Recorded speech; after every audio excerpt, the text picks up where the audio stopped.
नमस्कार, एक बार फिर से आप सभी का स्वागत है। इस वीडियो के माध्यम से मैं आप लोगों द्वारा पूछे गए एक बहुत ही इम्पोर्टेंट टॉपिक पर सुझाव दूंगी। कुछ व्यूअर का सवाल था कि उन पर अगर झूठा मामला दर्ज कराया जाता है तो वो क्या काउंटर केस कर सकते हैं कोई, अगर वो उस मामले से बरी हो जाते हैं या वो मामला उनके खिलाफ चलता नहीं है, खारिज हो जाता है सबूतों के अभाव में।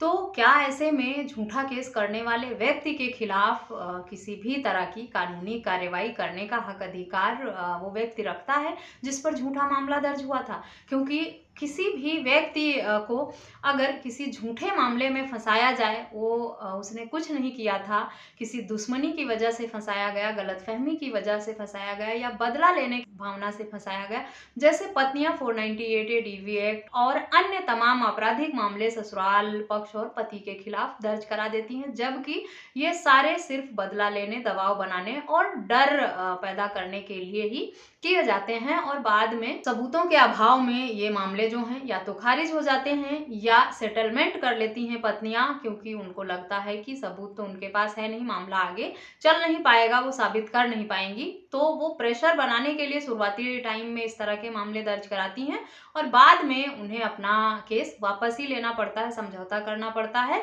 और कुछ लोगों का मामला तो खारिज भी हो जाता है क्योंकि सबूत वो प्रूफ नहीं कर पाते हैं जो भी आरोप उन्होंने लगाया था। इसी तरह से कुछ मित्र, रिश्तेदार, पड़ोसी या कोई ऐसा व्यक्ति जिसके साथ आपका किसी भी तरह का विवाद रहा हो, तो वो बदला लेने की भावना से आपके खिलाफ आईपीसी के सेक्शन 323, 325, 307, 420 जैसे मामले दर्ज करा देता है और ये सारे मामले झूठे होते हैं और इस मामले में आप साफ बरी हो जाते हैं। तो अगर इस तरह के आपराधिक मामले आपके खिलाफ झूठे दर्ज कराए गए हैं और आप इसमें बरी हो जाते हैं सबूतों के अभाव में, तो आपके पास भी विकल्प है कि आप ऐसा झूठा मामला दर्ज कराने वाले व्यक्ति के खिलाफ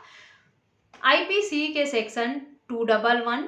499 और 500 के अंतर्गत कानूनी कार्रवाई कर सकते हैं। तो आगे चलिए डिटेल में जानते हैं कि ये सेक्शन क्या कहते हैं और किस तरह के मामले में इनका उपयोग किया जाता है। इसी का सेक्शन 211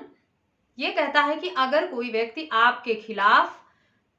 आपको क्षति पहुंचाने के लिए झूठे आरोप लगाकर कोई भी आपराधिक मामला दर्ज कराता है आपको क्षति पहुंचाने के इरादे से, तो आप उस पर कार्रवाई कर सकते हैं। साथ ही 499 और 500 जो है वो डेफेमेशन को बताता है। तो ये तीनों सेक्शन आपके लिए बहुत यूजफुल हैं अगर आपके खिलाफ झूठा मामला दर्ज कराया गया है, चाहे ससुराल वालों ने कराया है, दोस्त ने कराया है, पत्नी ने कराया है या किसी अन्य जानकार व्यक्ति ने कराया है, लेकिन आपके पास ये ग्राउंड होना चाहिए कि मामला आपके खिलाफ झूठा दर्ज हुआ था, तभी आप ये काउंटर केस उन लोगों के खिलाफ कर सकते हैं जिन्होंने आपको गलत इरादे से फंसाने का और आपको नुकसान पहुंचाने के इरादे से, आपको डिफेम करने के इरादे से इस तरह का षड्यंत्र रच के मामला दर्ज कराया था। आईपीसी 211 में आप झूठा केस करने वाले व्यक्ति को कम से कम 2 साल और अधिकतम 7 साल की सजा से दंडित करवा सकते हैं। डेफेमेशन केस में व्यक्ति से आप मुआवजे की भी मांग कर सकते हैं। डिफेम करने वाले व्यक्ति को 2 साल की साधारण सजा का प्रावधान है। साथ ही ऐसे व्यक्ति से आप हर्जाने की भी मांग कर सकते हैं, यानी मुआवजा भी आप मांग सकते हैं आपको डिफेम करने का इंटेंशन जिस व्यक्ति का था उससे। अधिकतर मामले जो हैं वो पत्नियों द्वारा ही झूठे दर्ज कराए जाते हैं, बाकी तो जो अन्य व्यक्ति हैं वो किसी दुश्मनी, रंजिश के तहत या बदला लेने की भावना से करते ही हैं। लेकिन आज के टाइम में जो ज़्यादातर मामले झूठे हो रहे हैं, सास ससुर, देवर जेठ और ननद नंदोई और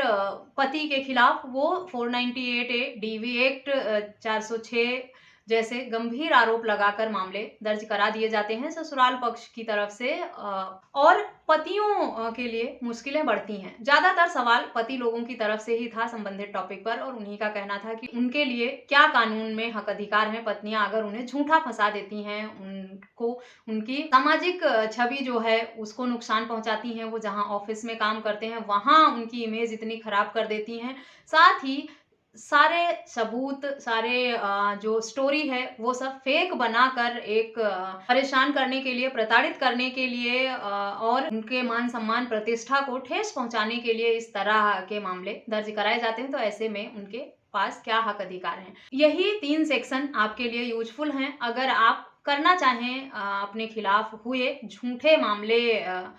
के बाद काउंटर केस। लेकिन झूठा मामला जब साबित हो जाएगा तभी आप इस तरह के केस कर सकते हैं। ऐसा नहीं है कि आपके खिलाफ पत्नी ने मामला दर्ज करा दिया है, कोर्ट में मामला चल रहा है, आपको ये लगता है कि इसने झूठे मामले दर्ज कराए हैं और आप उसी आधार पर अपनी पत्नी के खिलाफ इस तरह के मामले दर्ज करा देंगे काउंटर केस में। जब आपके वो सारे मामले जो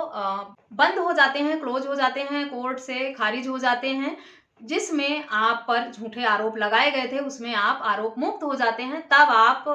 उसी आधार पर झूठा केस करने वाले के खिलाफ इन सेक्शंस के अंतर्गत मामला दर्ज करा सकते हैं। जब तक वो केस चल रहे हैं तब तक आप ये इस तरह के काउंटर केस नहीं कर सकते, ना ही आप ये साबित कर सकते हैं, ना ही आपका ये ग्राउंड बनता है। क्योंकि झूठा मामला अगर मामला सच्चा था तो कोर्ट में सबूत भी देगी पत्नी, और या जिस किसी ने भी आप पर झूठा मामला दर्ज कराया है वो उसके पास प्रूफ जरूर होगा और वो कोर्ट के समक्ष प्रूफ रखेगा, तभी आप के खिलाफ आगे की कार्यवाही होती है कोर्ट में। क्योंकि झूठे मामले दर्ज तो बहुत हो जाते हैं लेकिन कुछ समय बाद वो मामले खारिज इसीलिए होते हैं या लोग डर से वापस ले लेते हैं, समझौता कर लेते हैं, क्योंकि उनके पास आगे मामले को बढ़ाने के लिए, देने के लिए सबूत के तौर पर कुछ उनके पास होता नहीं है। तो अगर इस तरह का झूठा मामला हुआ है और सबूतों के अभाव में आपका मामला खारिज हो गया है जो आपके खिलाफ दर्ज था, वो पत्नी साबित नहीं कर पाई है आरोप, बस यही काफी है इस बात को साबित करने के लिए कि मामला झूठा था, उसके बाद आप इन तीनों सेक्शंस के अंतर्गत आप मामला दर्ज करा सकते हैं। ये मामले पे डिपेंड करता है कि आपके साथ किस तरह की साजिश की गई है, किस तरह का आरोप लगाकर मामला दर्ज कराया गया है, उसी हिसाब से आपको इन सेक्शंस में से मामला दर्ज कराना होगा। हो सकता है ये तीनों सेक्शन आपके मामले में लग सकते हो, या हो सकता है सिर्फ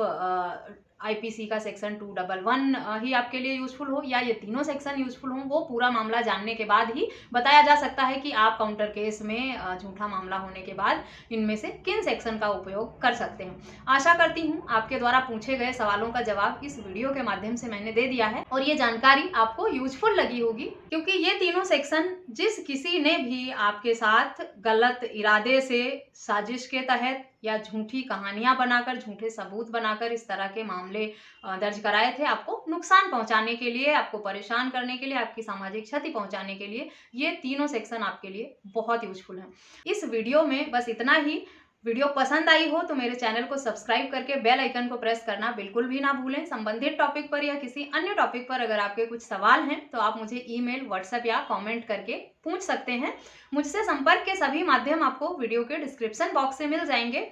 किसी अन्य टॉपिक पर अगर आप वीडियो चाहते हैं मुझसे तो मुझे कमेंट करके जरूर बताएं, ताकि मैं आप लोगों की जरूरत के हिसाब से वीडियोस बना सकूं। मिलते हैं नेक्स्ट वीडियो में, तब तक के लिए थैंक यू एंड बाय।